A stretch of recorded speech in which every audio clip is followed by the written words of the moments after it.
This is former TNA World Champion Raven, and you're listening to TNA Cross the Line podcast. Quote the Raven, nevermore. And don't cross the line. Or do cross the line. I'm not really sure if you're supposed to, you're not supposed to. I don't know. Whatever. You get it.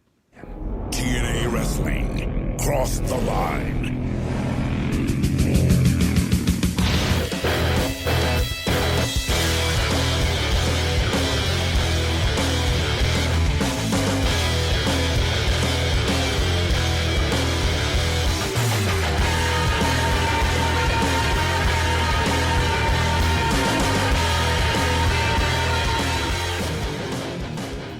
And we're back with episode 230 of the TNA Cross the Line podcast. I am Colling Jr. With me, as always, is Dallas Gridley.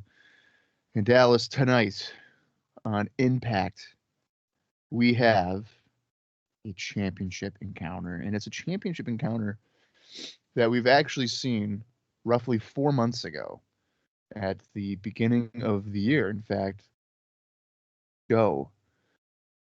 of the year when TNA brought in 2006 as the first wrestling show of the year, and that is America's Most Wanted, Chris Harris and James Storm defending the NWA World Tag Team Championships against friends turned foe, foe turns friend, AJ Styles, Christopher Daniels. They have reached a level of mutual respect. Together, they are going to take down AMW and bring honor and dignity to the NWA World Tag Team Championships. I'm sure Team 3D is thrilled by this news. Team 3D, in hindsight, is probably like, maybe we shouldn't have gone after Team Canada at Lockdown, and we should have chose America's Most Wanted. But they are not necessarily the smartest tag team in the world. And of course, we are now just 2 weeks away until Sacrifice. So, Dallas, how are we feeling? We're always feeling good when we have a pay-per-view coming up, especially one that only takes 3 shows to get there. I feel like we just finished Lockdown because we kind of did. And we're already almost at Sacrifice. And like you just told me off air, we are nearly halfway through 2006 TNA. Crazy. We're flying. Yeah. We had so much going on. Yeah, we're speeding along. I feel it. Nothing can stop us now. Nothing. Not maybe even a poor internet connection. Aside from that. Yeah, God, everyone pray we are not too choppy in the recording, because I would be very sad. But Bob's already sounding better than he was before we hit the button, so I think we're on a good track here. Well, thank you. Yeah, of course. Before we get into any news and notes that we have to cover on today's show, let's do a quick rundown of the matches that we saw last week. And there's only 3 of them, and if you did listen to last week's episode, you will know we have a format change. We're not doing 5 squash matches anymore. We're doing about 3 matches, and they're going to get some decent times of these matches. They're starting to get a little bit longer than they used to, for sure. Starting off on the April 27th, 2006 episode of iMPACT, Abyss defeated Rhino in 8 minutes, 39 seconds. Like, could you imagine a year ago watching an 8-minute iMPACT match? Like, that didn't happen very often. Next up, I feel like it was usually around like 5. Sometimes, if that, really. I mean, I would say if it was a more featured style match, or it's definitely a title match, they got a little more time. But a lot of times, it was like 5 and under, for sure. Especially the...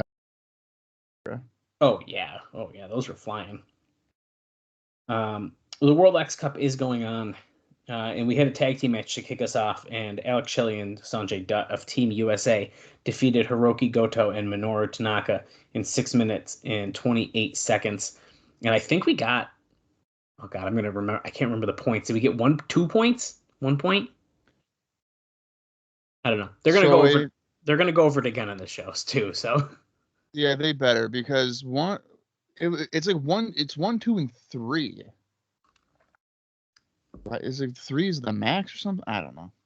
Yeah, we're gonna have to. I'm wondering, is 3 for like singles matches? Is that what you get if you win a singles match? And then like is 2 for a tag team, and then 1 is like if you get like a win by DQ or count out or something like that. I can't remember. I missed it on screen so fast that I just don't recall. Well, I mean, that definitely makes sense, but I think us not knowing also kind of proves the point that they don't really let things breathe. Because if we can't read it on a screen fast enough, then they might be bouncing pretty quick. Yeah, I mean, I was looking down at notes. To be honest with you, I'm about to just see because I take screenshots when we have to do the for social media. So you know what? Screw it. Half the time, I'm not really even paying attention to the show. I'm usually playing MLB The Show 24. Oh Jesus. Okay.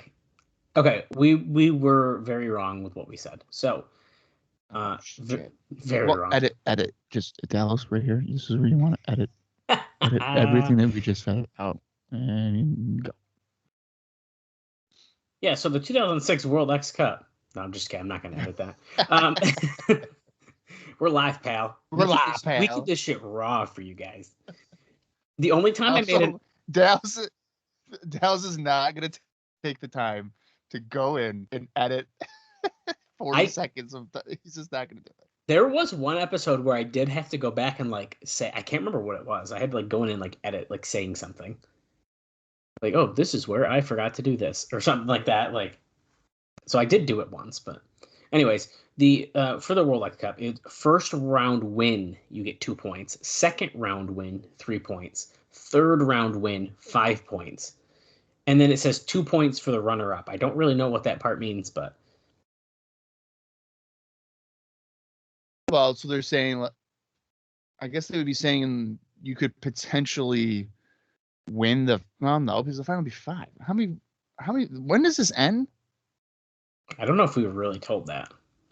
Okay, because I guess potentially, depending on how many matches are in each round, if you are in the finals and you are a runner-up, could you win the tournament? I don't know. Well, like, oh, hey, we came in with 4 points. You came in with 0. We're runner-ups. We got 2 points. We're 6. You won. That's 5, but we won. I think they're going to explain it on today's show again, and we will just have to listen a little bit closer. Pay attention. Because even if reading that on screen, we're still not even quite 100% sure about it. That doesn't make sense. This is... Well, at least it makes more sense than the fucking Bound for Glory series, so whatever. Oh, don't even. Yeah, that's a shit show. And yeah. You start that in late May or June, and it's like, by the way, you got to remember this shit for 4 months. Oh my God. And we're doing this on house shows? I think it's one of the worst things they've ever done was the Bound for Glory series. That was a Bischoff thing, wasn't it? I'm pretty sure it was. It's bad. It's to keep the audience engaged for 5.5 months.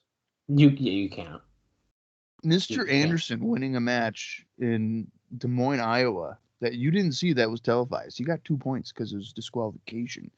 We're in July. So is that going to make an impact in middle of October? I guess you're just going to have to watch. Probably not. I bet you the funny thing about that, too, is they probably were like, oh, people want to come to our house shows because technically the wins do matter at the house shows because they're being used on TV. Oh, I am sure that was definitely that was probably the logic behind it, part of it. Yeah.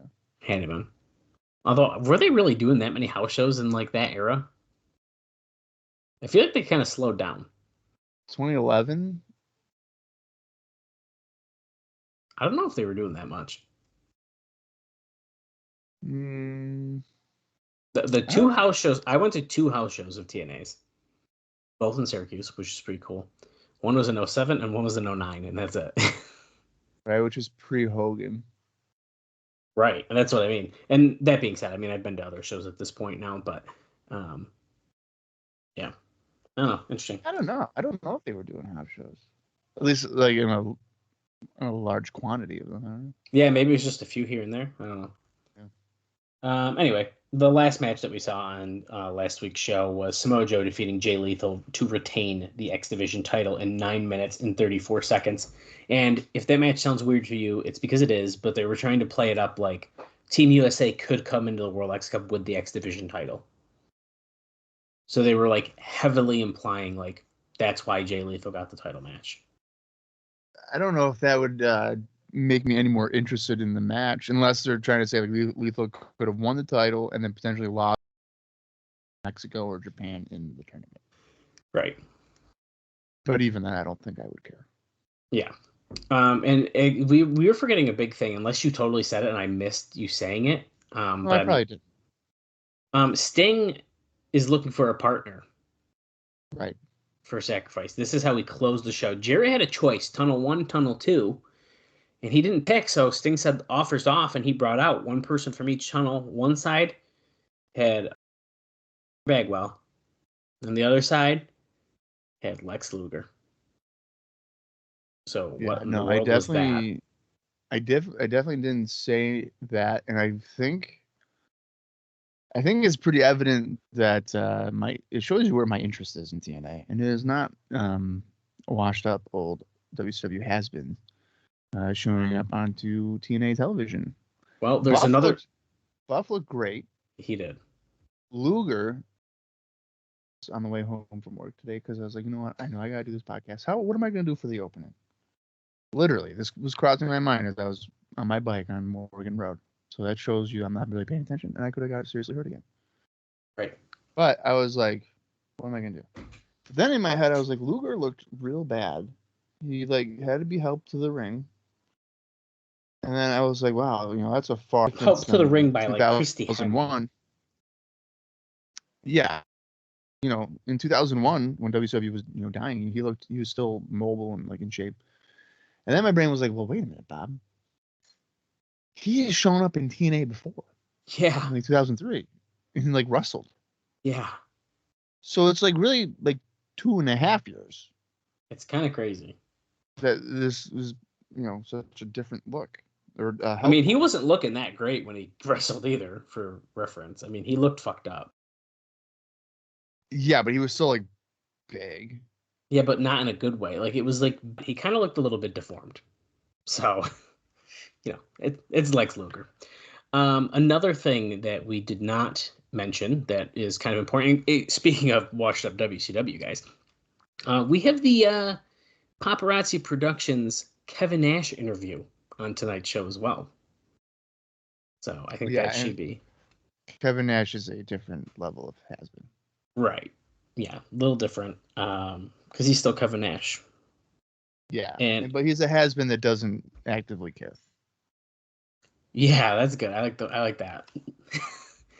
So I'm excited to see Kevin Nash again, but I guess we'll see what happens with that. Well, Bob, I say let's get into it. We have some. Well, there was one other thing that we forgot. Oh yes. And that was after Joe's victory. Yeah. There was a confrontation between Joe, Jeff Jarrett, and Scott Steiner. Right. On the ramp. And I think that is a foreshadowing. Since Stinger didn't find one. Now, this is before Sting's segment with Luger and Bagwell. But I think that this is going to be the way to get Joe out of the X Division again. And have him team with Sting to take on Jarrett and Steiner. And then, well, wait a minute. If he were to lose the X Division title, that means he'd have to lose an undefeated streak. So there's got to be another multi-man thing or something. Another Steiner and X. Jarrett would. Oh, maybe. I mean, they do love it. So they love that match. Yeah. But I would imagine Steiner and Jarrett would probably screw him over if he were to be the partner of Sting. Yeah, I mean that's a really great point, and that's even a better transition to get him out of it. Make him lose the title, and then he's got to fight the heavyweights at that point. Right. Well, only time will tell. I'm enjoying the thoughts of like, hey, where is he going to be? What's going to happen? So I think that's going to be pretty interesting to see what happens.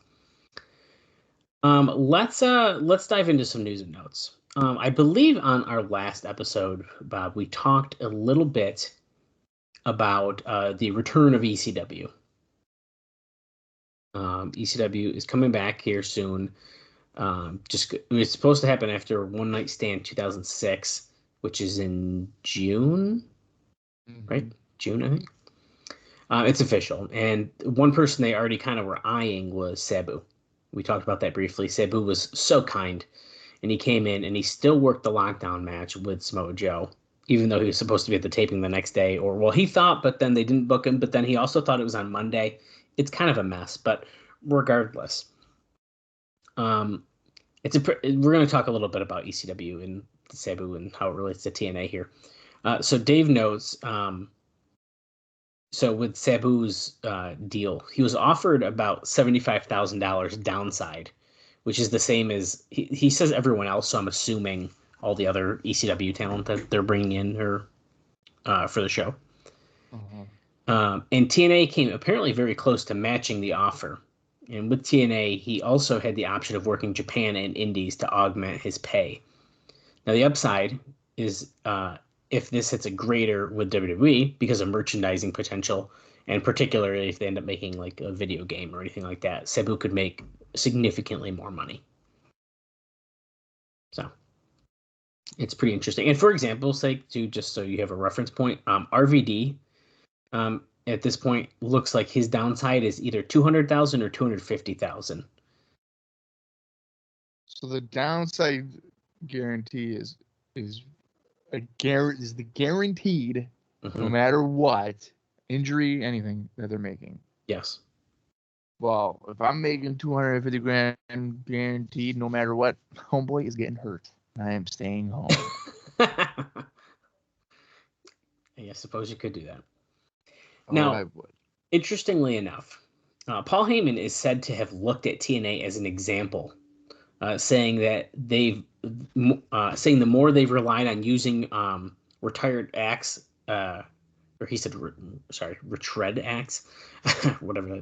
It sounds weird. On top of like Christian, Jeff Jarrett, the Dudleys, Kevin Nash, Scott Steiner, and Sting. The result is a failure to build brand loyalty in a company that after 4 years has done nothing to differentiate themselves from just being a secondary pro wrestling company. Now, his feeling is that they missed the boat on not putting Samoa Joe, AJ Styles, and Abyss as the top 3 stars in the company. Now, indeed, Styles promo on Raw did more to try and give it the illusion of a completely different approach to wrestling than any mission statement TNA has failed to get over, other than its X Division novelty being presented as a stronger version of WWE's own completely meaningless attempts, like you can only see cruiserweights here on Friday Night SmackDown. Now, to continue on with this, and speaking of TNA, Dave says, the other question is how this affects the rest of the pro wrestling landscape. One of the upsides of this project having an opening is TNA's failure to truly be an alternative as much as, quote, pro wrestling as usual, with the same bad skits, cheesy women being the main focus. Or sorry, there should be probably another comma there, but don't even get started with the comma thing. I just saw it too. I got to add a comma, but you went bankrupt. Dude, it was Bischoff. It was actually really fun. And Bischoff even was like, okay, good one. like you can't clap back at that. Yeah, you can't. He goes, you ruined an entire company and made it go bankrupt or something like that. Yeah. ROH has at least inspired brand loyalty and has a mission statement, so to say, to be an alternative, but with no television. They are underground wrestling with very limited exposure and appeal, but they are profitable as they are structured, and there aren't a lot of companies that can say that in the U.S. market over the last 15 years. Now, for TNA, all the key players are under multi-year contracts with the exception of Rhino, who finds himself in a very favorable position of getting on both sides against each other. Because remember, we talked about him potentially wanting to go back too, apparently. For ROH, nobody's under contract, and Heyman is well aware of who is and isn't good on the roster. Now, Austin Aries and Roderick Strong are not under contract to ROH, but they are under a deal with TNA with little time left. So they may be possibilities. Although Aries was not considered due to his size. And Strong wasn't considered even though he got over better than anyone unknown in 2005 when the Kurt Angle hometown challenges. Which is a fun little fact there for you. The last part of this. But ECW will be direct competition to TNA as the, quote, non-WWE competition on television, provided it gets on television. It will be a direct competition to ROH because it'll be running house shows in most of the same markets and in similar sized arenas. Given the roster, it is almost impossible this ECW will offer matches like ROH does, but star power and today brand loyalty mean far more than match quality. Okay. It's not, and obviously you know this, but it's obvious ECW in 2006 is not, quote unquote, not WWE. It's Right. fucking WWE. Yeah. I actually really enjoy this line because in hindsight, it's kind of hilarious. I mean, I feel like, so mind you, when it happened, I was a child still. As a kid, I loved it for at least the first like bunch of shows. And I think I liked it because it was like every show there was definitely an Extreme Rules match and it was like hardcore and it was cool. Yeah, that was definitely their but then it took a dip pretty quick if I'm remembering correctly. And like it's like okay. For me, it was the first episode, the first segment. I am a junior in high school in 2006. Well, actually, yeah, the summer of 2006, I had just finished my junior year of high school. And I'm thinking, oh shit, okay, Heyman's got ECW back in the day, that was cool shit, whatever. The first fucking thing they do is the zombie coming out, gets his ass whipped by Sandman, and I go, nope, this is a WWE show. It's so bad, dude. And I was like, I am not gonna tune in. Now, years later, when it really essentially, and I think you would agree with this, it essentially became NXT, like the first NXT. Well, it did. I mean, that's exactly what happened. A lot of guys on like OVW or whatever would come through and well, really and when did the run end? When like did they stop it in like was it 2000 like 2009 or did it go past that even? I don't remember. February 2010, I think, right? Is when no, that might be it. Yes. Was the final champion. So I think it's 20. I think it's 2010. So maybe technically, I think it's 2010. No, I think you're right. And that being said, that's less than a 4-year run with the ECW brand because the timing there. And that being said, it switched. They stopped it, and like either the week after or like maybe they waited a little bit. I can't really quite remember. They started doing the NXT thing where it was like the gimmick where it's like they were like training them and it was like kind of corny, but once in a while you got like Daniel Bryan and Chris Jericho pulling out a banger like on the random NXT show, which is like what in the world?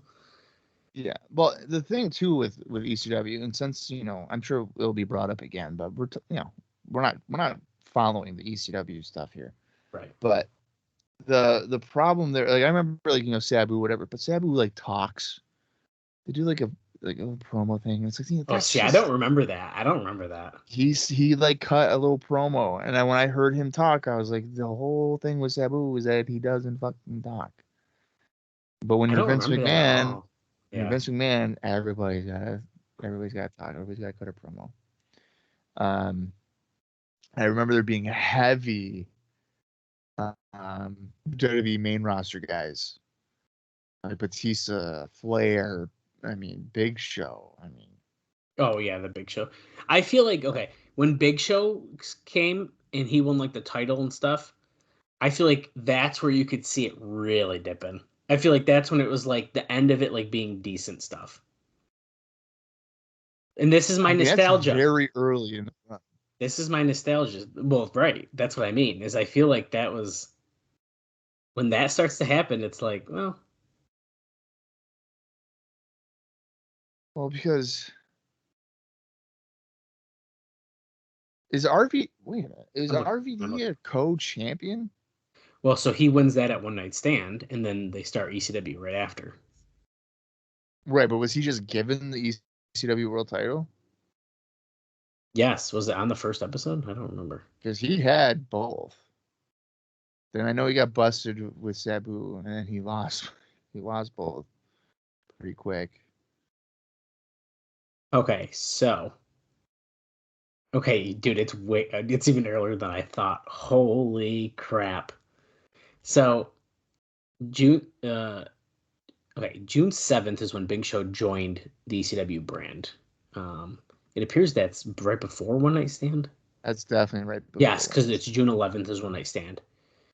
So RVD wins the title at One Night Stand. Well, on July 4th, Big Show wins the ECW title. Wow. So he had it. RVD must have been injured or something, right? No, he got busted for weed. Oh, that's what you're talking. Okay. With Sabu in the car, and so Mm. he loses the title on Raw in a 3-way with Cena and Edge, I believe. And then, because I think Edge wins the title, and then Big Show beats him for the ECW world title. Yeah. Well, the more you know. Yeah, no, that's yeah. Yeah, so it was good for about a month. Yeah, I guess. Well, and then my next comment, I don't want it to sound like I'm shitting on ECW, but you've noted like, oh, they're interested in Rhino, whatever. Like the ECW guys that they brought in was like fucking just incredible, but like it's shitty, just incredible. So that sucks. I won't say Guido is shitty. Guido's pretty good. I think Guido is there. Danny Doring. Again, not shitty, but just not presented as like he wasn't presented as a star. He was presented as like just a guy that's gonna lose to Kevin Thorne in 3 minutes. I liked Kevin Thorne. I didn't mind the character. I liked Mordecai. Well, right. So yeah, so ECW was definitely not ECW. Punk, No. when Punk comes in, that's you could tell that was a fucking Heyman guy. You knew that fucker was going to be the world champion eventually on that brand. But I don't know, man. I checked out pretty much after the first episode, and then if I saw an interesting match on the internet that was coming up, maybe I would tune in. And then later on, when it really became a televised developmental with some veterans, I was like, you know what? I'm going to do this. I'm going to watch it. I got emotionally attached to Zack Ryder, who didn't win the ECW world title a couple of times. So that pissed me off. Right. That's a whole different podcast.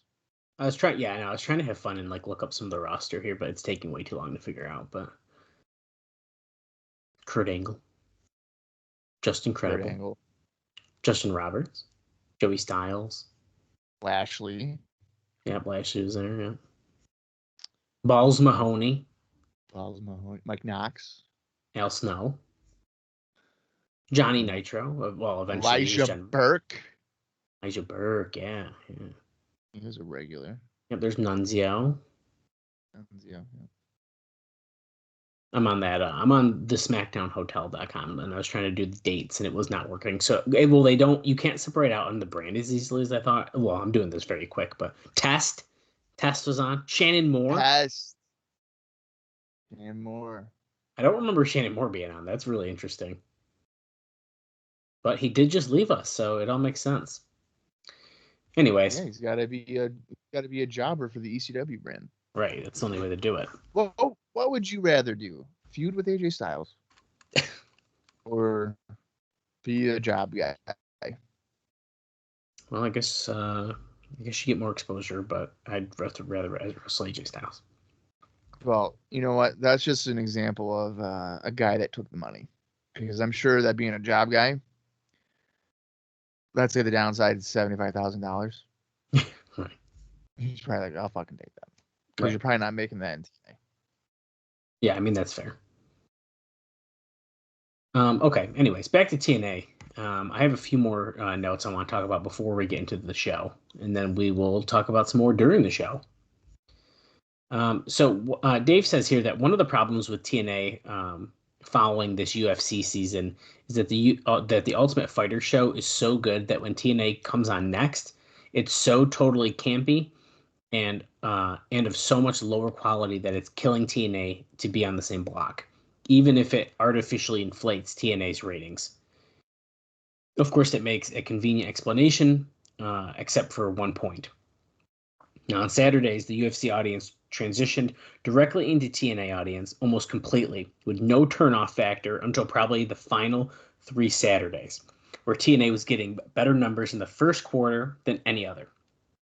So the only explanation is the quote sports UFC audience that watches fights stayed tuned to pro wrestling, but the quote soap opera UFC audience that watches the reality show has significantly less interest in TNA. And then he kind of rambles a little bit more. But TNA needs a new story. They did well with the tease of Sting, glimpse of Sting, Sting's first promo, Sting's return, Sting's first match.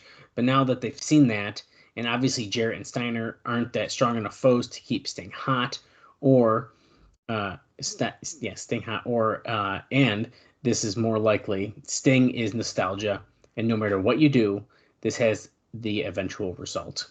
But following The Ultimate Fighter, the context of the TNA soap opera stuff comes across weak and contrived. Of course, TNA isn't real, unquote, but that doesn't mean it has to present stories that aren't realistic. TNA on TV from the start has largely been good news. It did better ratings than expected in crappy slots on FSN, and again, better than expected in bad slots on Spike. Now it's in the best slot possible for the show, and it's failing. It's not failing because of the time slot, it's failing because its stuff isn't clicking. So, he's got some good points here. But I think I like the soap opera audience and the sports audience thing with the UFC. I think that's kind of interesting. I think he's right. Yeah, I mean, I think it's fair. That. I mean, I think if you watch UFC, and I'm someone that has watched Ultimate Fighter. I was watching that show for not the fights, really, because the fights are not really the focus of the show. It's really the background of it and like what's going on at the house and the beef between the fighters. Like the fights were usually, I think, edited, not even really shown in full, maybe. Okay, that's interesting. Not even necessarily long, because I mean these guys are not experienced for the most part, so I feel like most fights would be pretty short lived. So yeah, there's definitely got to be an audience there that is just watching it for the drama and storyline. So when if TNA comes on, and that first segment is a match between guys you have no idea who they are and they don't come across as stars necessarily, I guess you probably wouldn't tune in or stay tuned. No, that's fair. That makes sense. But if you're watching a UFC fight show, which is what they had done, I feel like you're somebody that's there to watch action, whether it be real or fake. So if you're watching a 2-hour show that's all it's UFC, and then that block continues with a TNA wrestling match, you might be inclined to be like, hey, I'm still in the mood for some fighting. Let me see what's going on. And I do agree that really the Christian Abyss stuff is probably the most interesting thing that we've got going on right now. Right. Yeah, I think that's fair. The Sting partner tease is, that's just a worn out. It's Buff Bagwell. Yeah. Did you say you think it's Buff Bagwell? I was joking, but yeah. Of course, I knew you were. But you never know. That would be pretty funny if he was like, I know I said if you didn't pick door number 1, that wasn't it, but guess what? It is. It's Buff Bagwell. It's Buff Bagwell.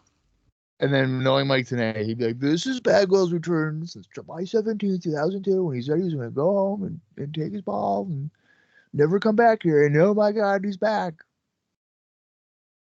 Just to then turn on Sting. That'd be great. That'd be sick. That'd be so WCW. Right. So it wouldn't surprise me at all. Right. It might happen. Do you remember at Lockdown, well, not at Lockdown, we talked about it last week, the Samoa Joe and Sabu match, because Sabu was hurting. He had that broken arm. And they ended up cutting the match short. I think it was about 6 minutes or so, if I remember correctly. It was. Well, it was apparently booked to be 12 minutes, and that before they stopped it. So significant time cut off of that. No one got any heat for that because he had a broken arm, and they knew that he was leaving, and they were happy enough that he would come in and went down clean. So they didn't have any heat on anyone for cutting that match in half. So that's a fun little Lockdown note there. Well, they also cut it because, didn't Joe say that Sabu said, yeah. Well, yeah, they cut, the performers cut it, not, they didn't cut it on the show, in the format. There are no plans right now for the promotion itself to run any house shows. So this is sad. They've been hyping this up. We're going to do house shows. Now, they are still supplying talent for the Hermie Sadler shows and the ICP show, but have no financial stake in those if they do well or not. Now, the Sadler shows overall are not making any money, apparently, and he's going to cut back. And he's going to apparently cut back on the amount of talent, in particular, high-priced talent on most of the future shows. Now, TNA has talked about doing pay-per-views outside of Orlando, as they should, but there is no firm planned date forthcoming. So we will see where that leads us. And you're only drawing 400. That was still better than cyberspace. Well, that's good to know. Out of New Jersey, cyberspace would be drawing 150, and they'd be bringing in half the TNA roster. So, well, there you go. And my last note before we get into today's show, speaking of companies bringing talent in, Gabe Spolsky is cutting way back on usage of TNA guys in case the decision to break ties comes, as it may, at any time. Joe and Christopher Daniels are booked full-time since they are two of the biggest stars for the company. AJ Styles only has a few dates left for the rest of the year. Alex Shelley will be on some shows, but those will be the only four. Now, Austin Aries and Strong are under TNA contract, but after the situation a few months back, they seem more like ROH guys, as Aries still hasn't been brought back, and Strong has rarely been used as of late on TNA. So. They're definitely Ring of Honor guys. Yeah. Aries and Strong. Even if they were being used on TNA, they'd still be. Well, no, then they'd be TNA guys. Yeah. I'm trying to think of when they pulled them again.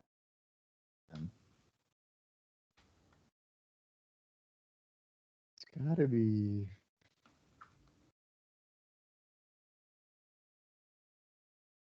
$2007. It might be middle of next year, because I know Joe does stop going there full time. I don't know, and I know Daniels has been pulled a handful of times. Stop. Well, that's so fun, right? Interesting stuff. It's an interesting era. It really is. I mean, it's there's a lot going on. There really is. And there's going to be a lot going on inside of the Impact Zone, I'm sure, on this episode of Impact. Well, that's my cue, ladies and gentlemen. Let's get into it. It's the May 4th, 2006 episode of TNA Impact. I'm going to count down from 3, and when I say play, that's when you're going to want to watch along with us. And if you are going to watch along with us, head over to the TNA Plus app or you can find it in your own personal collection. That shall work as well. The approximate runtime here is 42 minutes and 46 seconds. Let's see. Are we going to get a new tag team champions? I don't know. Are we going to find out Sting's partner? Probably not. They're probably going to wait until the absolute last episode to do that. But who knows? One to watch some Impact. So here we go. 3, 2, 1, play. That is extremely loud in my ear. This is TNA, the new face of professional wrestling. We're backstage. It's Gail, Kim, and Jackie Yeti yelling at each other. Harris just stepped in. Is there a problem? I've had it with this. Gal, you got to get her in check. Here comes Jamie Storm. Uh-oh, this is... Oh, Daniels, AJ. He's chugging the beer. Okay, Oh, shit. What is this? And we just went into like a weird highlight package with Abyss and Christian all of a sudden. Yeah, dude. With like rock music. What is going on? What a weird transition into the this show. This is such a 06 song thing. Yes. Oh my god, the face Christian was just making there.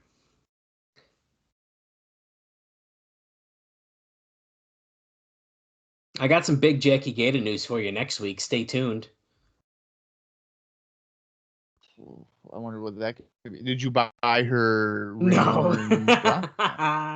No, Damn, I didn't. that. Well, since there's just a highlight package on talking about Buff Bagwell and Lex Luger, TNA Impact followed with a 0.84 rating and 1.1 million total viewers. The rating number doesn't sound good, but overall viewer number is slightly up from the prior week. The show did a 1.54 in males 18 to 34, about 403,000, ranking it second behind TNA's coverage of the NBA playoff head-to-head among all shows on cable.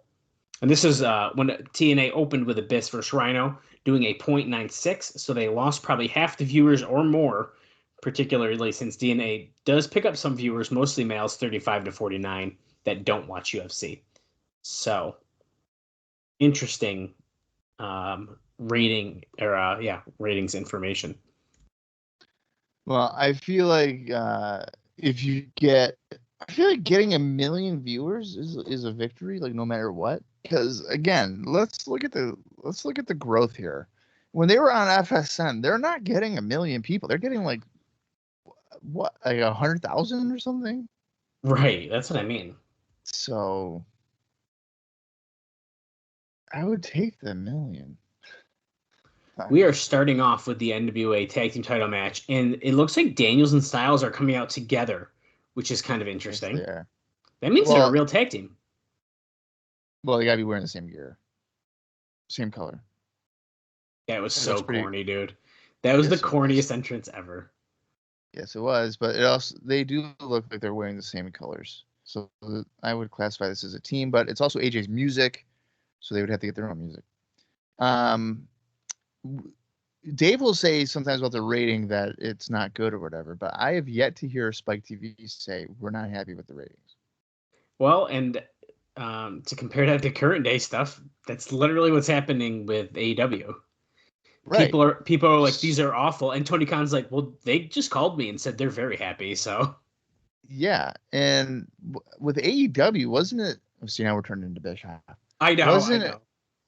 It was like the expectation or hope was like 500,000. I don't really remember. I wouldn't be on surprised, a regular basis, and then it's like, oh, by the way, we're just gonna do 800,000 to 1 million. It's fine. Big deal.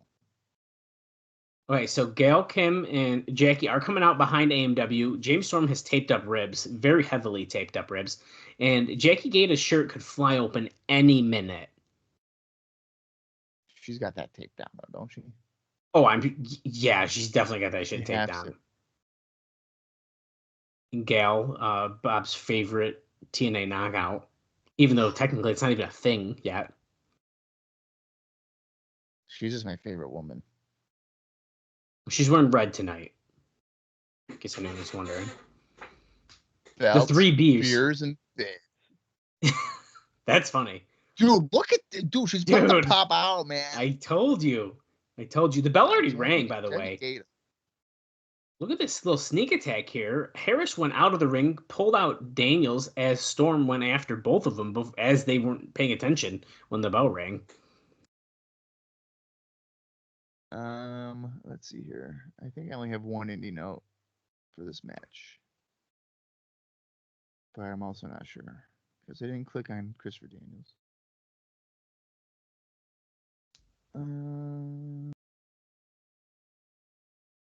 Yeah, I think I do. Well, they're making it sound like we're going to find out Sting's tag team partner today. Daniels double clothesline off the as top. if they've never just done a bait and switch. Never. One thing here for AJ on April 28th, he defeated Tyler Black for NWA No Limits Wrestling in Iowa. And if you're wondering who Tyler Black is, that would be the future Seth Rollins. That match got 19 minutes and 8 seconds, if you're wondering. Christopher Daniels on that same day, April 28th, he lost to the Ring of Honor Pure Champion Nigel McGuinness by countout at Ring of Honor Weekend of Champions Night 1. And then on April 29th, the Weekend of Champions Night 2, Christopher Daniels defeated Matt Sydal. Very nice. So I could see this match going two different ways. One, which is the more obvious to me, there's no way in hell they're winning the tag team titles. Right. And then secondly, they win the tag team titles, which leads for a rematch at Sacrifice, which could also happen if they don't win them. They could just do the match again at Sacrifice or something. I would have to think. Well, I don't know if you need a stip. If there is an actual finish to this match, I would assume it would be like Gail Kim or Gata doing something to cost them the match. Right. And then you could do Sacrifice, have them, let's say AMW win or whatever. Then the next pay-per-view you would do this step. Oh, okay. The next pay-per-view would be Slammiversary. You can definitely drag it. Now I'm just doing my booker. America's Greatest Tag, or is it Greatest Tag Team? Oh my God, what's their name? I can't remember. The world's greatest tag. Holy crap! Dude, I haven't thought about them in so long. Yeah, well, it's world's greatest tag team in WWE. And then it's wrestling's greatest tag team in Ring of Honor. Okay. That I just totally could not remember their name. But they did the move. They did the tag team move, the leap over on the bridge. Right. Now, I hate to break it to you. Oh, I'm sure someone else did it too, but... That's right. And guess what? It was WWF 92. No. Yep. Oh my God, it's the Killer Bees. No. The Beverly Brothers. That's awesome. Yep, I would have totally knew that. Since they're in the ring right now, too, TNA will be coming to the ECW Arena on June 9th, just 2 weeks before WWE brings its ECW show to the building.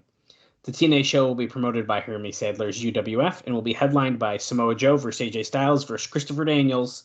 Plus, Jeff Jarrett gets to play the heel in Philadelphia. Me and Bob have been to the ECW Arena. It's pretty cool. Yes. And Bob's favorite, the Hammerstein Ballroom, where he watched the entire match behind a pole, essentially. Correct. It was really, was it a pole or was it just because the balcony kind of covered the ring? No, it was a wooden pillar. Okay, I couldn't really. Yeah, we can't. Holding up the building.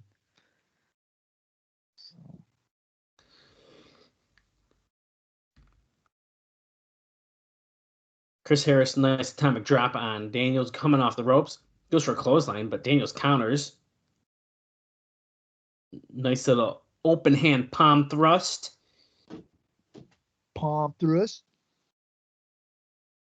Styles wants to get Come on, AJ wants to tag because AJ's the winner of the team. Hot tag. There you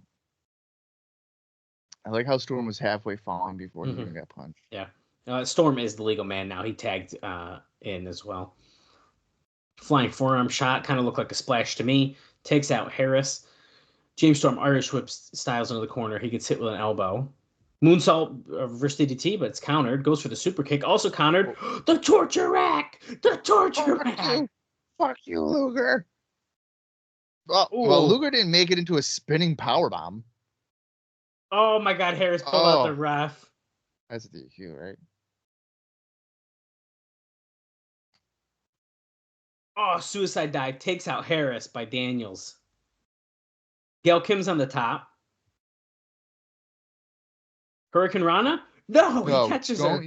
Styles clutch. Oh shit, he got hit with a super kick. Gail lifts up. Oh. Hell yeah. And that's a 3 count after the Gail hits the Hurricane Rana and Storm. Gail Kim won the match for him, essentially. Yes, he super kicked him first. However, Bob is speechless. I feel like here's the thing. I'm a little surprised. Okay, ready? Boom! She almost fell over top too. I'm just surprised that they actually did a pin. That was good. Certainly wasn't clean. Deal or no deal for Jeff Jarrett? Still to come. Interesting. Well, you know what? The way that you can get around that is because AJ and Daniels are not a regular or haven't been a regular tag team. Right.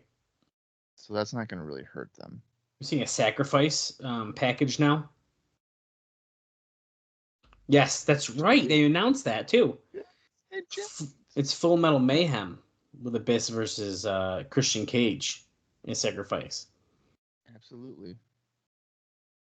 TNA Wrestling presents Sacrifice Sunday, May 14th, live on pay-per-view. And look at this, we're getting another Senshi package. Me, Brandon.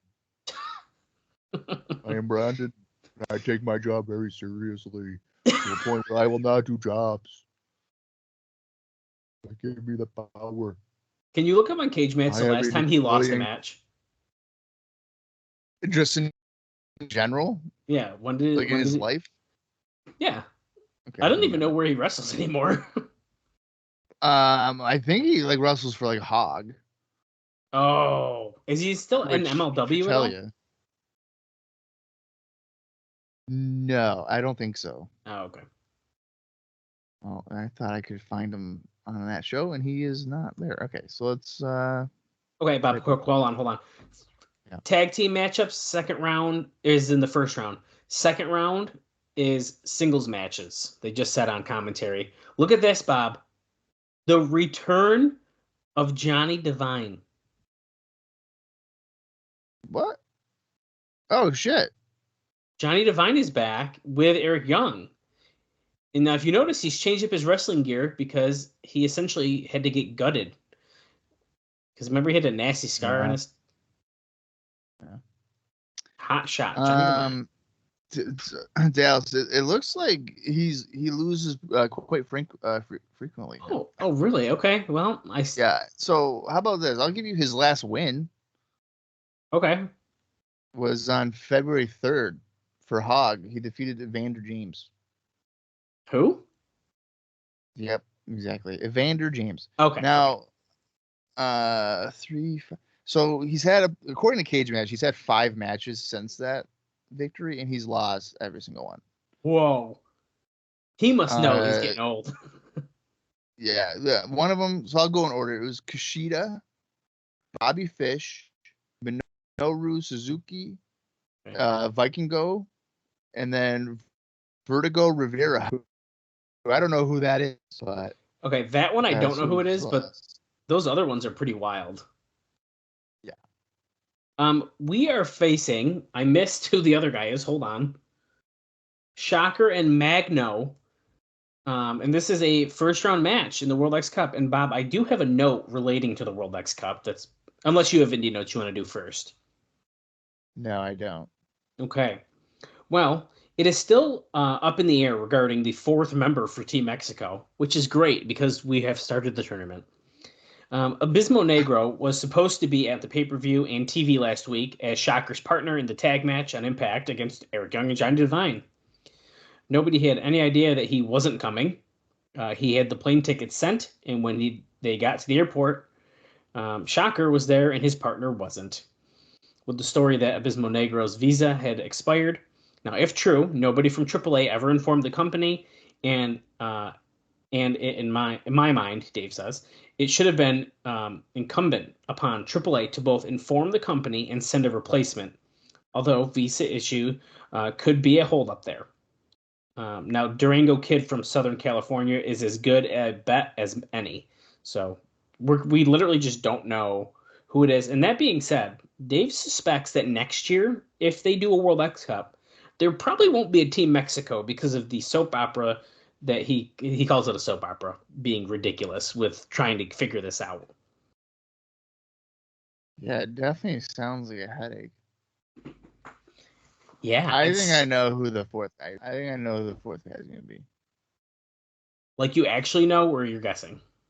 Juicy Juice. Oh, I mean, they probably just let me come back, Juicy Juice. I mean, he hurt Jerry Lynn, but you know what? I hate to say it, Jerry Lynn's not in this tournament, so I think we're fine. Well, you know, I wish I could say we're fine, but Jerry Lynn is sacred to us. That's true. That's true. So unless Jerry Lynn says, hey, no hard feelings, come back in, I will not support it. Oh, there we go. 1.5 plus absence from Johnny Devine here in TNA, they just said. I was about to ask Bob to look that up for us, so never mind. You said 1.5 plus? That's how long the stabbing's been? That's insane. Andy Douglas was back within like a month. No, dude, he wrestled like 2 weeks later, not even. Yeah. Well, I think Devine's was a lot worse. I mean, apparently, if he was gone that long. Now, I'm assuming he's worked since. Little twisting elbow drop there by Shocker. Check. Now, I wish Shocker's absence has been 1.5 years, but it has not. You like Shocker. What are you talking about? What? What? You liked Shocker and Shelley's shit. Well, yeah, because Shelley's good. Yeah, well, you liked. Speaking of digging Shocker, pull up the receipts. You know, someone can.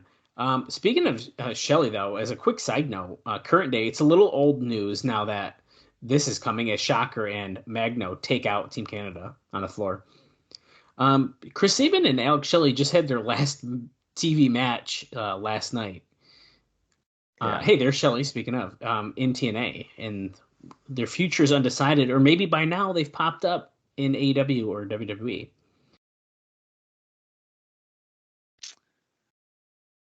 Okay, so it would appear that Devine's last televised appearance was on February 11th, 2005. We were still on FSN. Whoa. And he had defeated Sonny Siaki. Jesus now, Christ. I don't know when. So the stabbing must have happened after February, because there's a break from February 26th to July 15th. Yeah. There's nothing that happened there. But Devine does wrestle. Oh, okay. Pretty regularly. He, in fact, had I would assume this is a WWE tryout. Wow. On August 8th and August 16th. Shelley was on SmackDown. Oh, really? Yeah. Well, Shelley was just, by the way, on the apron with the camera, and Devine was ran into it, and the Shocker pinned him. So, Team Canada is not happy with Alex Shelley, which makes sense. So, Larry Zbyszko is over here at the announce table. He's saying this whole situation has been affecting his health. He's barely got a voice right now. He's stressed out. I'm the most qualified man for the job. Anytime you have Raven stalking you. Wait, America's Most Wanted against AJ Styles and Christopher Daniels at Sacrifice. And Gail Kim and Jackie are banned from ringside. Did Bob just book the match for Sacrifice? Well, that's technically a stipulation. I said not to do a stipulation. Wait, what's happening? What's happening? Oh shit, Raven. Because he's saying, why are you letting Abyss keep the title? And a Raven just came out of the crowd. And he's going after Zbyszko. Horrible. What? Raven looks horrible. What do you mean? Dude, come on. What's parts bad about him? The attire, his hair. It's Deal or No Deal. Next, who will Sting bring and what will Jarrett do? Now listen, Raven did have his hair up in a bun. It's blue, and he did have a very weird skirt on. I can't deny any of that. Yeah, so the general presentation there is just not looking too good. Well, we're getting a highlight package here, so you get another note. Monty Brown returned after his knee injury for a show on April 29th in Roth, Germany. That Sanjay Dutt and Teddy Hart also worked. Brown worked as a face and got super over with the crowd. Hart did a moonsault off a scaffold, crashed, and got a 10-inch long cut on his right armpit, causing his match to go home early, and the finish changed. Who got hurt? Teddy Hart. Yes, surprise. Yeah. Also, Apollo is apparently looking to get back in here with TNA, but because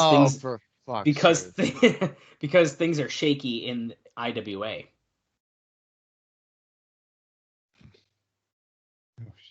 No shit, Apollo. What are you doing? Yeah, dude. I know. So dumb. But you were saying that he doesn't want to do jobs. That was an issue, apparently. Here comes Jarrett and Steiner. You can't. He did it he purposely missed flights, didn't he? I think that's what happened.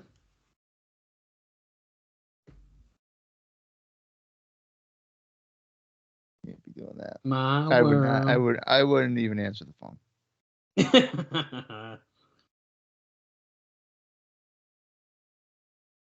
Not worth it. I'm afraid of what Sting's going to do right now, to be honest with you. Look, Jarrett has the microphone. I thought he was going to talk shit. Nope, Sting's music hits already.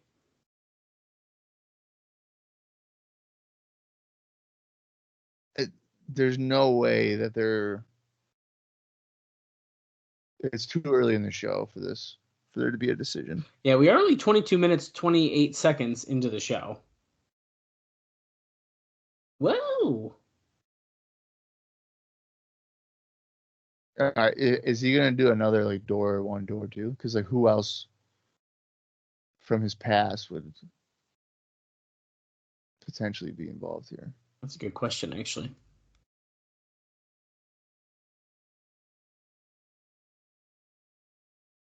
Okay, you know the drill by now, Jeff. Oh, I bet you I know one. Oh, you only get one choice this week, he says. Rick Steiner is going to be one. I hope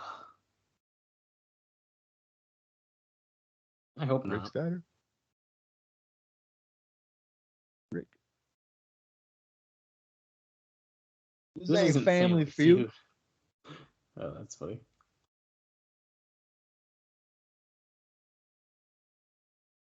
Shut up. I got something I got to tell him. Shut up, Slappy. I got the best one in the business. Well, he did tell Scotty to shut up last week, so. Oh, the music's playing again. I like that they're essentially... He doesn't need 30 seconds. They're essentially doing the same segment in front of the same audience 2 weeks in a row. Oh, yeah. Oh, my God. I thought he was going to kiss Steiner on the lips when he just pulled him in right there. Holy crap. Scott Steiner would have dropped him so hard. Oh, my God. That was so funny. TNA, you got any insight this week? Rick Steiner. TNA says take the deal. That music is so annoying, almost as annoying as you are. Rick. Yes or no?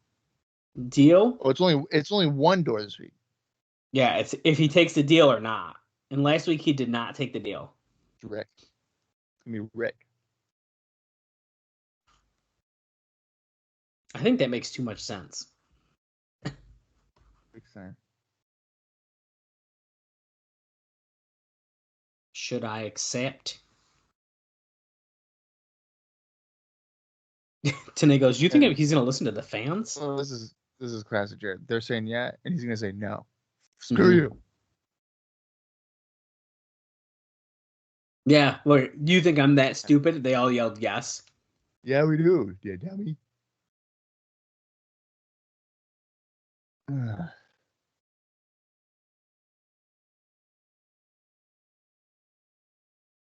Well, you leave me no choice.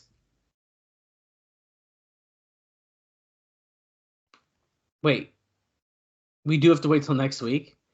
This so opponent, Sting will choose his next week.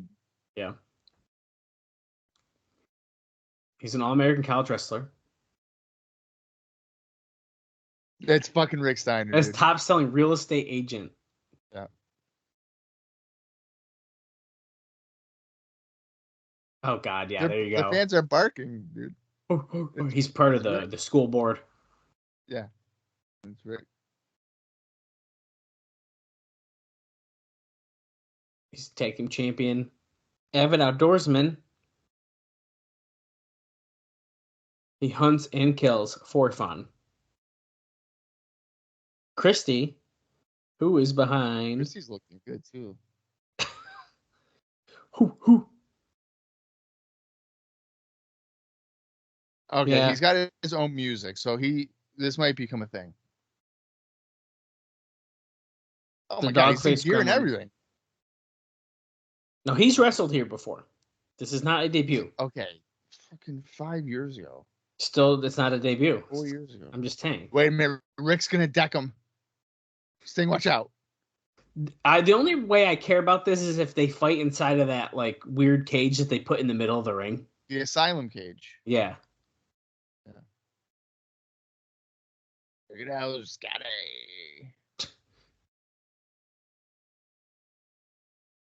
Stop your bargain. You want some? Come get some. You don't like me? Bite me. This is so stupid. Yeah, this is dumb. Bad. Well, up next, Christian Cage versus Alex Shelley. That's random. Yeah, that'll probably be good. Yeah, it'll be good, but it's going to make your Team USA guy look lame.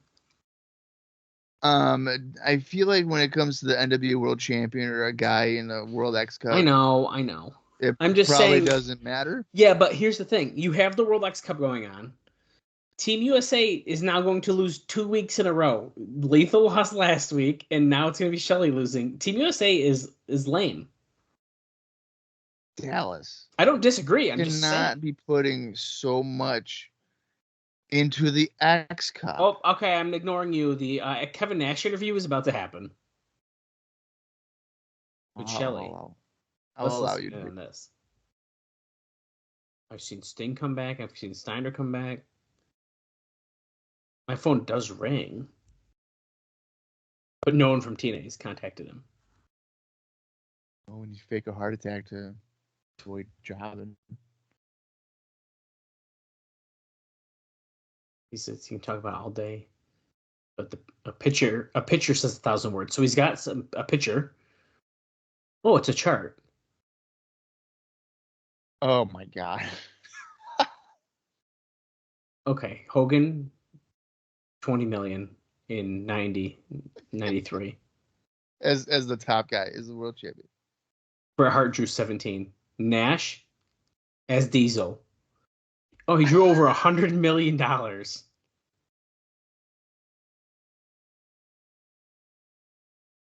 Largest grossing champion of the business, including merchandise. Now, Austin, he was a great run. Austin, nearly up there with him. And then, of course, the drastic drop off with Rock.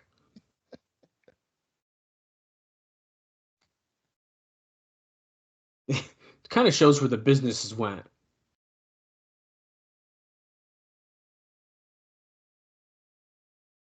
He's saying, well, the NWO spike, it would have surpassed all this 300 million.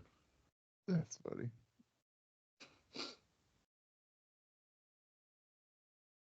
He helped spike WCW. Oh, he goes, imagine with me on Spike.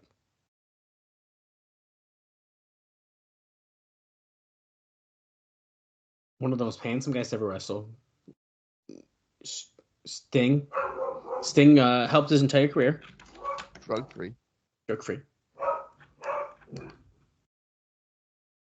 Oh, the X Division's got some good little guys. Well, it's basically filler. To be continued. We're not done with that. Now, that is sounding like that idea we talked about last week where Kevin Nash may want to come in and destroy the X Division, essentially. Well, he's making it sound like he's going to try to help them. But I don't think that's going to be the case.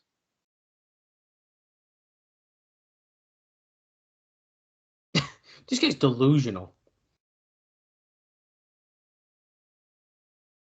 It's something any 3-year-old child could do with that poster board and marker. If you turn that graph upside down, it'd be more accurate. All right, next week is part 2. Well, today's not wrong because Nash was like historically the worst drawing champion. I think that's a joke, Bob. I know. Well, I didn't know if you knew that. I did because we watched his WWF title run on IcoPod, and it fucking sucked. I mean, when you're literally the champion in high school gyms, I mean, what can you do? Kind of a tough spot. Here comes Alex Shelley. He gives the camera to SoCal Val. In my understanding, she likes to be on camera. Okay, Shelley doing the embassy taunt. Jesus. To be on Impact, Dallas. Oh. God. Oh, yeah. Here comes Christian Cage, January World Champion.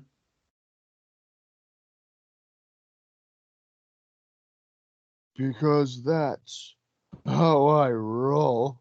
Potential breaking news here. This is all rumor, of course, but Jordynne Grace says that she wants to fight Natalya in TNA. And I've heard the rumor that Natalya's contract is coming up, and Natalya wrote on Twitter, "Let's do it," in caps. So she might be doing a little jump and chip here. Wait, Natalya wants to, or Jordynne Grace wants to wrestle Natalya where? In TNA. She said she hasn't wrestled anywhere outside of WWE for the past 2 decades. She's a pioneer, and I want to wrestle her in TNA. And so Natty wrote, "Let's do it," and tagged Jordan. I don't know. I mean, what I'm about to say, I don't know how other people feel, but Natalya drives me nuts. What? Yeah. Oh. And it's just the way that she's presented in WWE as some kind of like, That's probably the problem. Yeah, but they try to treat her like she's good. like what's your favorite Natalya match? The last one she had. See? Exactly my point. I can say someone's good and not have a favorite match of theirs. What's your favorite Alex Shelley match? This one. Yeah, exactly. And Alex Shelley's good as fuck. You don't have to have a favorite match. No, that's not okay. Christian Cage just went right after Shelley, by the way. The match has started. Yeah. Natalya, I feel like every time I watch WWE and whoever the women's champion is for whatever brand, Natalya will come out and be like, "I'm the one that built this company." But she's been like, did she ever have a long reign as a women's champion? I don't know if she has. And I feel like they try to present her as if she has, but it's like I know she hasn't. So it just doesn't connect with me. I know what you mean. I guess I you know what you mean. So I don't know. I do have indie notes though for let's hear Shelley.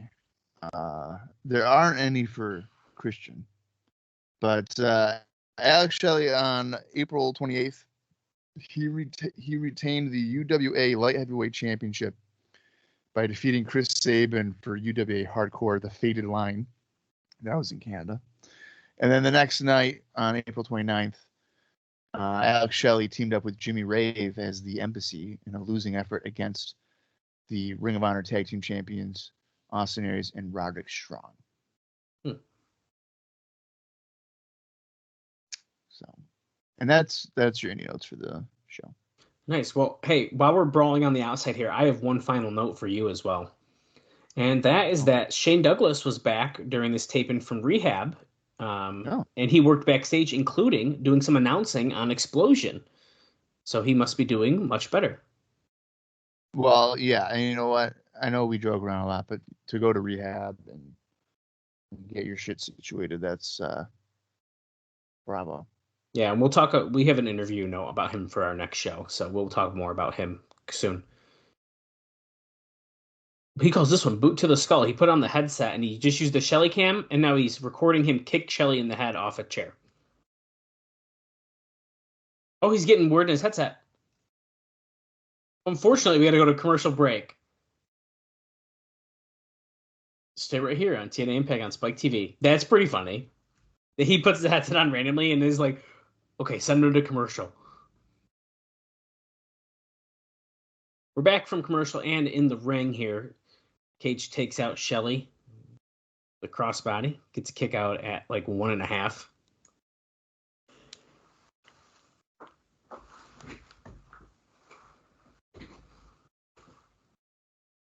There you go. A little wheelbarrow. Oh, slammed by Christian. Shelley wasn't able to reverse that at all.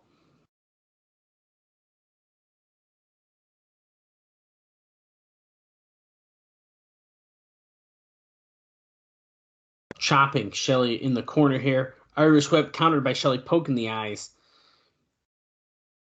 Boom. Oh, slammed him right in that middle turnbuckle. He gives him a wedgie to lift his ass up in the air. And he just drop kicked Christian's butt, which threw his head into the turnbuckle, the middle turnbuckle there. Going for a suicide dive. Oh, wicked nice. Takes out the champion Christian Cage. Is Shelley gonna win? I don't know, but he's getting quite a bit here from our champion. Well, remember the history with Shelley and Abyss. I'm just saying. That is very interesting. Now you're making me think that Shelley's going to win this by DQ. Oh, I don't know about that. A win over the champ? How do we feel about the Apron advertising Final Resolution DVD? It's a little January? weird. We also saw a commercial about that. I personally think it's better when we have like, hey, we had the best of the bloodiest brawl. I don't think we need an entire apron for a pay-per-view DVD. However, we got to remember, Final Resolution was like Stig's big return. So they're probably really pushing that one because normally we don't push the monthly DVDs as heavy as the Final Resolution one has been pushed. No, I mean, I get that, but I'm kind of more concerned with you have Sacrifice coming up, and if people see a Final Resolution thing, they're going to be maybe a little confused. Right. Well, don't you worry. In the background, there's a plain-ass Sacrifice poster with just the logo on it. Yeah, but as a wrestling fan, I'm not necessarily the brightest, so I might not know what's going on. Well, you better pay attention then.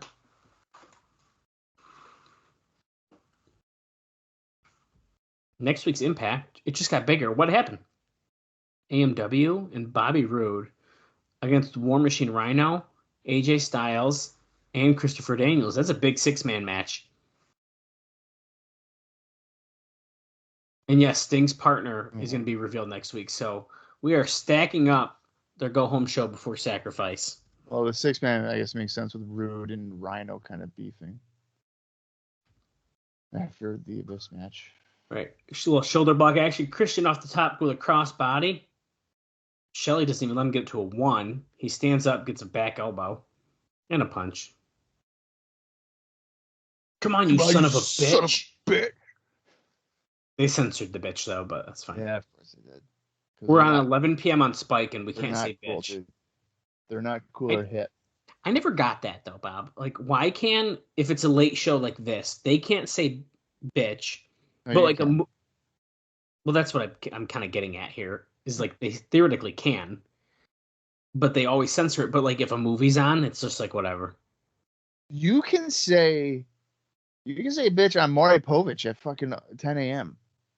Can you? Yeah. Well, You just can't say fuck. I think they asshole. You can't. You can say but like ass, but that's you can't say hole, yeah. Why? which is weird. I don't understand. It's that. just like God damn it. They'll censor. I was just gonna say they censor the god. They censor hole and God. Yeah, I don't understand. Another thing I've never understood is that they don't censor racial slurs. Really? Yeah, that I've never understood that. That's the unprettier for the win by Christian right there. I was very off put by. I was watching, I think, some trash TV like Jerry Springer or something, and somebody said the N-word, and it was full on just out there. I'm like 9, and I'm like, what the fuck? Yeah, it was bad. Very uncomfortable. Christian wants his belt back, and I kind of forgot that he doesn't technically have it already. Now we we do have a couple. To the law, dude. That's right. We have a couple minutes Nine, left. 10, I'm assuming we're going to see some kind of brawl or something, right? Or a video a highlight video package. For 3 minutes. Is that how long it is? Well, let's see. No, it's 1 minute, dude. Oh, I thought we. Sorry. I thought we were at 44. Wait, Christian's got the microphone. Prescription was. Oh, okay. He's gonna cut. Abyss, you run pretty fast for a monster. You're only 10 days away from Full Metal Mayhem, and you're 10 days away from getting your ass kicked. And I'm 10 days away from taking back my NWA World Heavyweight Championship belt. Okay, Mike Tenay's really pushing this partner thing, and I feel like that means we're going to be let down, Bob. Oh, wait a second. Abyss is backstage under the rafters with Mitchell. The Monster Abyss has the NWA Heavyweight Championship. And if you want it, I suggest that you show up next week and try to take it.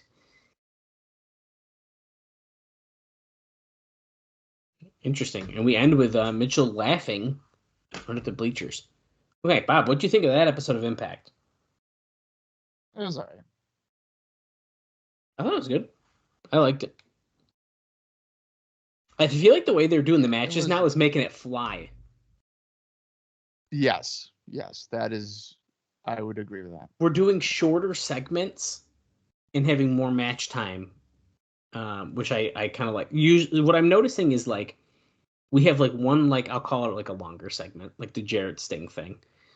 We'll have 3 matches with some decent time, and then there's like almost like little mini segments in between of like, oh, here's a quick backstage interview. Here's like a quick thing at the announce table. And like I feel like it's, I don't know, this episode felt fairly well paced to me. Yeah, no, I agree. I think that keeping it to like 3 matches and they get some pretty decent time is definitely good. I mean, there was the length, not really lengthy, but the segment with Sting, Jarrett, and Steiner was like whatever. But right. Yeah, no, it was a good flow. Yeah, well, we have 1 episode left, and then it is in time for Sacrifice. And I don't want to be a little tease here too much, but Bob, there's some big notes for next week. Oh, You guys are going to want to tune in to hear what we got to talk about next week. sounds dangerous. It very well could be. You never know what's going to happen here on the TNA Crossline podcast. You know what? This is for our boy Lance. Is it a Jeff Hardy update? Unfortunately, it is not. I'll tell you that much. He asked me if there was any Jeff Hardy because he's like missed a couple episodes. So by the time he listens to here, fuck you. You better make us a priority. He was asking if there was any Jeff Hardy like news, and I said I don't think so. We haven't seen him since like fucking Genesis. So. Yeah, unfortunately, no Jeff Hardy news. I think the last time we even talked about him was because he was on a Hermie Sadler show. So Yes, yeah, that sounds about right. So. yep. All right. Well, now I'm really nervous about next week because usually big news is not good news for TNA. I'm curious what your thoughts are going to be about this one. So stay tuned. And for some people, this is good news. For some people, this is bad news. So we will see what happens next week. Yeah. So join us next week for Dallas Gridley. I'm Colling Jr., and this has been the TNA Cross the Line podcast.